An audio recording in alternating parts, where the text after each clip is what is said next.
जय हिंद। आज हम लोग क्लास 9 हिस्ट्री का first chapter the French revolution उसका एक और नया टॉपिक कवर करने वाले हैं। टॉपिक का नाम है the outbreak of the revolution.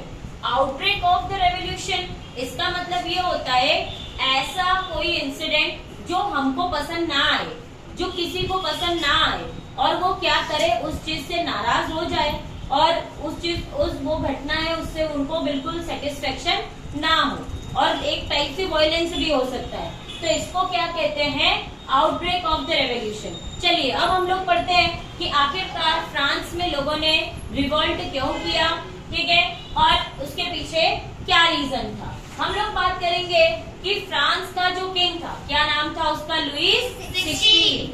तो फ्रांस का जो किंग था लुईस 16, वो क्या करता था, इंडियन में एक असेंबली बनी हुई होती थी, ठीक है, उस असेंबली को कहते थे स्टेट जनरल। क्या कहते थे बेटा, स्टेट जनरल। तो ये जो स्टेट जनरल की मीटिंग थी फ्रांस में, इट वॉज हेल्ड इन 1614।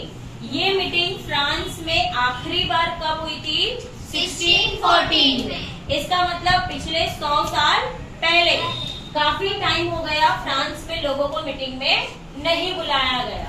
अब हम बात करें कौन सी डेट को, 5 मई 1789। हम बात करें 5 मई 1789, Louis 16 called a meeting of state general. Louis 16 ने कौन सी मीटिंग बुलवाई, स्टेट जनरल की। अब क्वेश्चन ये है, आखिरकार उस मीटिंग के पीछे क्या एम था, मतलब क्या उद्देश्य था। तो हम बात करें ये लोग क्या चाहते थे, to pass proposal of new taxes. Louis 16 चाहता था नए टाइप के टैक्स लगाना।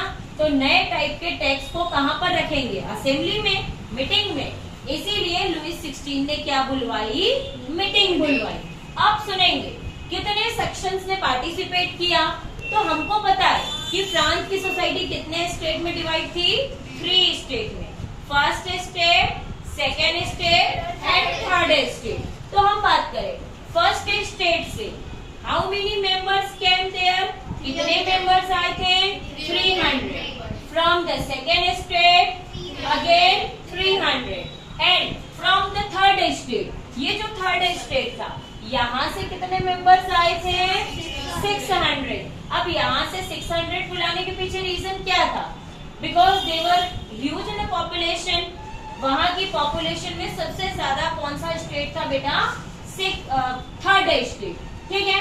तो हम बात करेंगे 300 member from the first and 300 member from the second, और थर्ड से कितने मेंबर, 600। अब जब वो लोग मीटिंग में आए, when they came to meeting, अब वो लोग जब मीटिंग में आए थे तो उसका रिजल्ट क्या हुआ।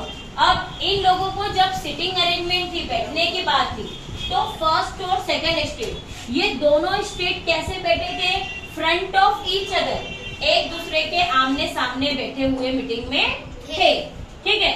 मतलब ये लोग आराम से बैठे हुए थे एक दूसरे के आमने सामने।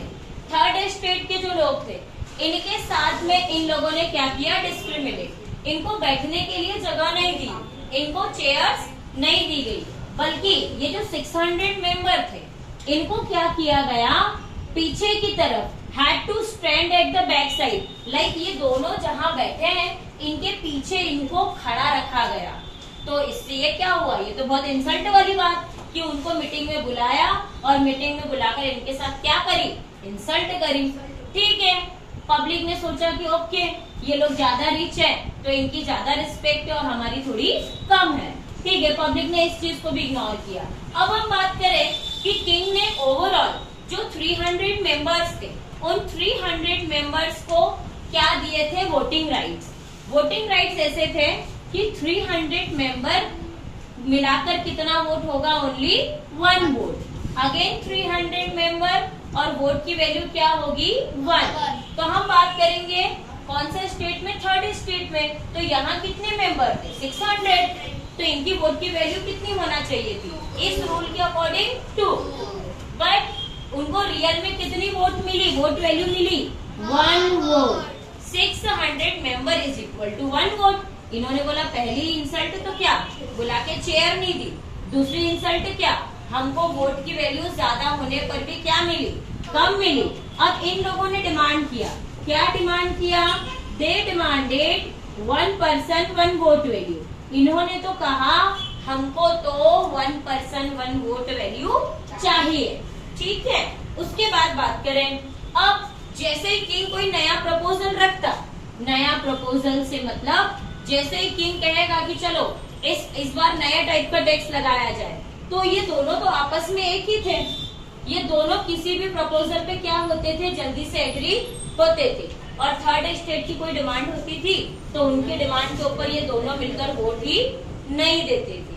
तो थर्ड स्टेट क्या हुआ, इस चीज से बहुत नाराज हुआ, दे वर सो एंग्री, वो लोग बड़े गुस्से में आए and finally they walked out from the meeting. और उन लोगों ने क्या डिसाइड किया कि अब हम लोग इस मीटिंग में नहीं बैठेंगे। क्यों? क्योंकि हमारी यहाँ पर कोई भी वैल्यू, कोई भी रिस्पेक्ट नहीं है।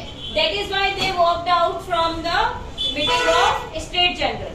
वो लोग सब क्या करें, मीटिंग छोड़कर चले गए। और जाने के बाद क्या किया, 20 जून 1789 को जितने भी मेंबर थे, कौन से स्टेट के, थर्ड स्टेट, ये सारे मेंबर कहाँ पर गैदर्ड हुए, टेनिस कोर्ट। ये टेनिस कोर्ट कहाँ था, जो किंग था लुइस 16 का जो पैलेस था वर्साइल्स, उस पैलेस में एक टेनिस कोर्ट था, उसमें सारे लोग इकट्ठे हुए और इन सब ने मिलकर अपने आप को क्या डिक्लेयर किया, नेशनल असेंबली।